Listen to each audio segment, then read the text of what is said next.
ये गोटे अत्यंत अभिनव योजना आमे किछि दिन तले जेतेबेले मेडिएशन प्रोसेस को आगु को नवा पई एज पर मेडिएशन एक्ट मेडिएशन प्रोसेस को ग्रामांचल रे लोक मानक पाखरे पहुंचेबा पई एवं विशेष करी कि गाँ गहली रे रोथिबा महिला मानक भितरे आईन कानून संपर्क रे आउरी सचेतनता आनिबा पई तांको अधिकार बाबद रे आउरी सचेतनता आनिबा पई ये जो प्रक्रिया को आगु को केमती नहीं हबो पाखापाखि सरकार आसबार 6-7 मास परे उभय women and child development department एवं लॉ डिपार्टमेंट जॉइंटली आमे माननीय उपमुख्यमंत्री उपस्थिति रे से बाबद रे गोटे विशद आलोचना होता से बेले कथा आसला जे आगामी दिन में जो मेडिएशन प्रोसेस गाँ गहली मानकरे ताकू महिला माने केमती लीड करिवे से कथा को लेकिन गोटे योजना प्रस्तुत हो एवं सेतेबेले विभाग तरफ कह जाइथिला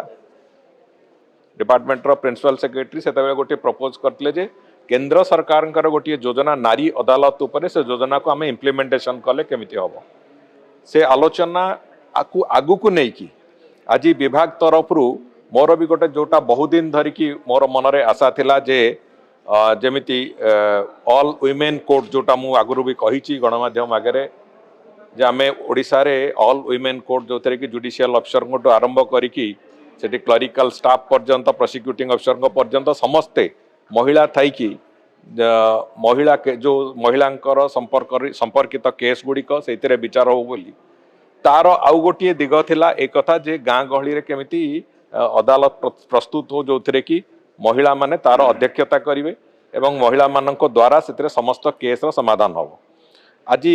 जो नारी अदालत माध्यम रे न्याय सखी अपॉइंट करिवार जो प्रक्रिया आज ताकू वास्तव रूपायन आज डब्ल्यूसीडी डिपार्टमेंट देइछि एवं सेतिरे जो गाँ गहली रे छोटो मोटो जो सिविल डिस्प्यूट्स अच्छी जेमिति डोमेस्टिक वायलेंस हो पारे डाउरी रिलेटेड इश्यूज हो पारे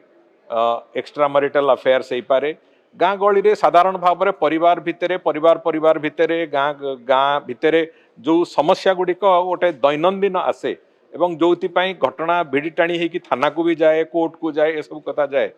से थाना आउ कोर्ट को भाराक्रांत न करिकी जदि नारी अदालत से गुड़िकर समाधान करई दे पारिबो से दृष्टिकोण को आखि आगे रखिकी एक कथा को आज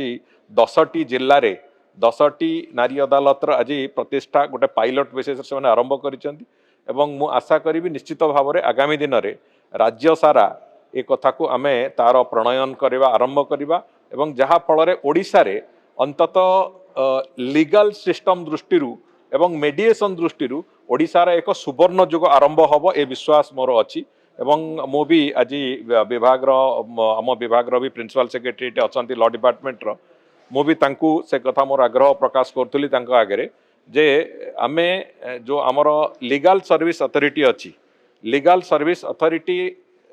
रो प्रति तालुका रे आमर लीगल सर्विस अथॉरिटी अच्छी जो थे कि से अंचल जी जुडिशियल ऑफिसर थिबे से ताकू चेयरमैन तार होचंती सी तार अध्यक्षता सी करती एवं से जो नारी अदालत को आहुरी अधिक क्षमता संपन्न करेबा एवं ताकू लीगल एंटिटी दबा पाई ताकू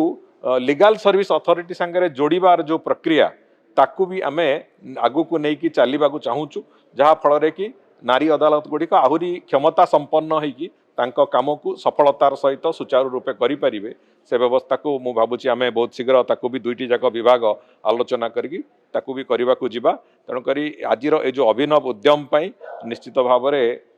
डब्ल्यूसीडी डिपार्टमेंट एवं माननीय उपमुख्यमंत्री को मोर धन्यवाद एवं मु कृतज्ञता भी जनाऊँ कहले अत्युक्ति हेबनी।